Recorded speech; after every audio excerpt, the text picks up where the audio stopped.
Welcome to Democracy Now!, democracynow.org, The War and Peace Report. I'm Amy Goodman. The United States bombed Iran for a second consecutive night after President Trump declared the ceasefire over. Blasts were reported near the Bushehr nuclear power plant and in multiple cities across Iran, with the U.S. saying it struck 90 targets, including near the Strait of Hormuz. According to the Iranian Health Ministry, at least 14 people have been killed since the U.S. resumed bombing. Meanwhile, Iran says it's retaliated by attacking U.S. bases and strategic centers in Bahrain, Kuwait, and Qatar. And Jordan's military said it intercepted 8 missiles in its airspace. Iran's chief negotiator, Mohammad Bagher Ghalibaf, says the United States, quote, still hasn't learned that bullying and breaking promises are no longer cost-free, unquote. On Wednesday, President Trump spoke at the NATO summit in Turkey and threatened to strike Iran's civilian infrastructure, saying, quote, they really deserve it. Their electric manufacturing facilities, right? Their electric plants where they make their electricity in there. We will, if we have to, we'll take them out. I don't want to do that, but if we have to, we'll take them out. They have desalinization plants. We'll take them out if we have to. I hate to do that. That's probably the one I would like not to do, at least. We attacked Cargill Island last night. We knocked out a piece. I said, don't touch the oil. President Trump was speaking alongside Ukrainian President Volodymyr Zelensky during the same news conference. Trump mistakenly confused Iran and Japan. I told this story yesterday. We had 111 missiles shot by the Islamic Republic of Japan. We'll have more on Iran after headlines with Quincy Institute Vice President Trita Parsi.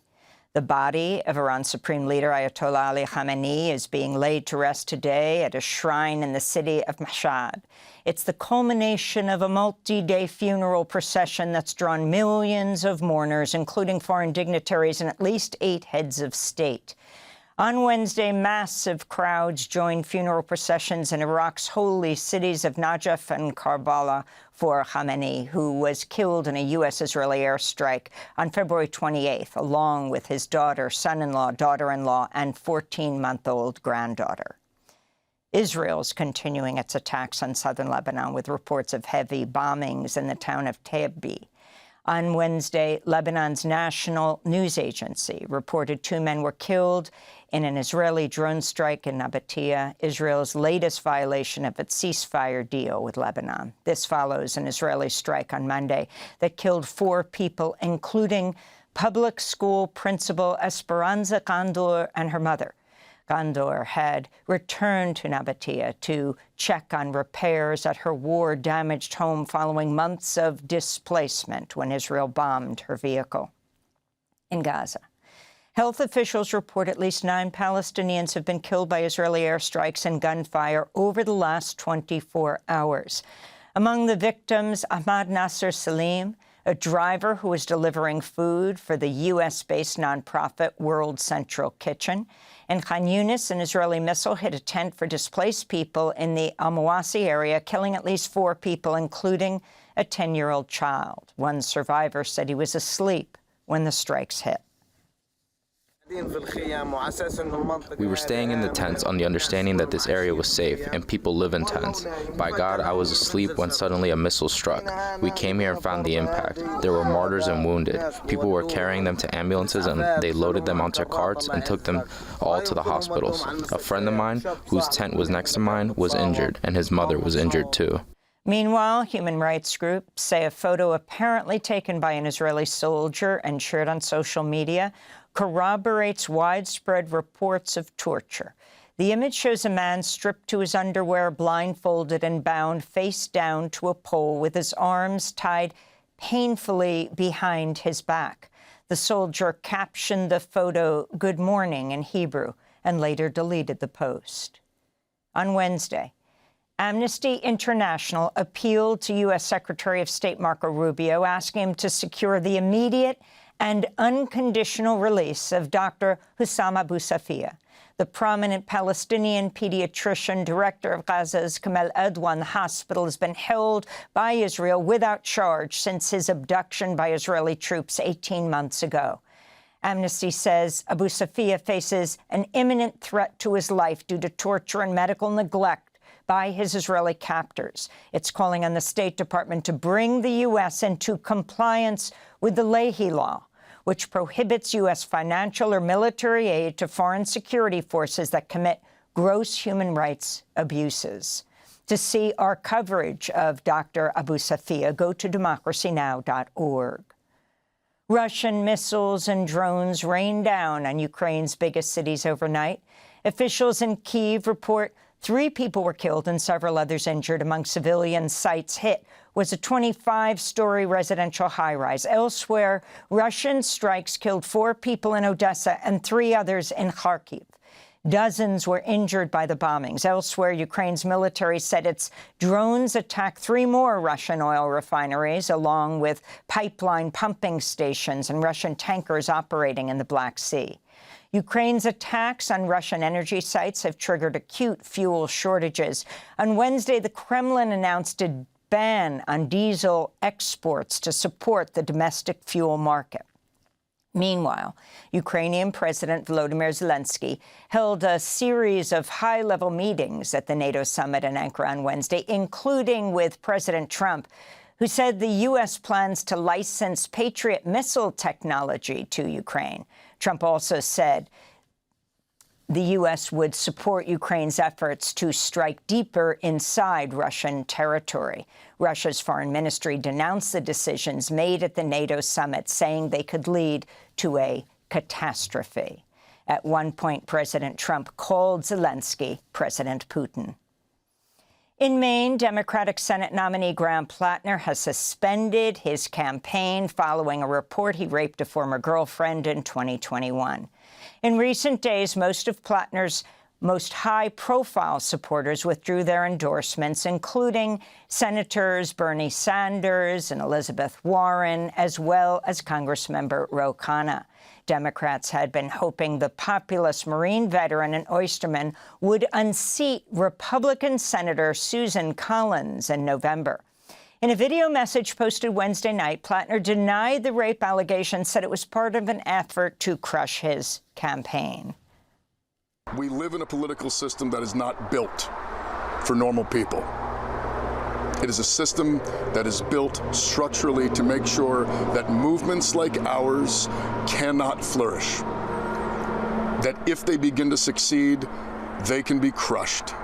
The Maine Democratic Party says it's planning a nominating convention of hundreds to choose a new Senate nominee. The party has until July 27th to name a candidate.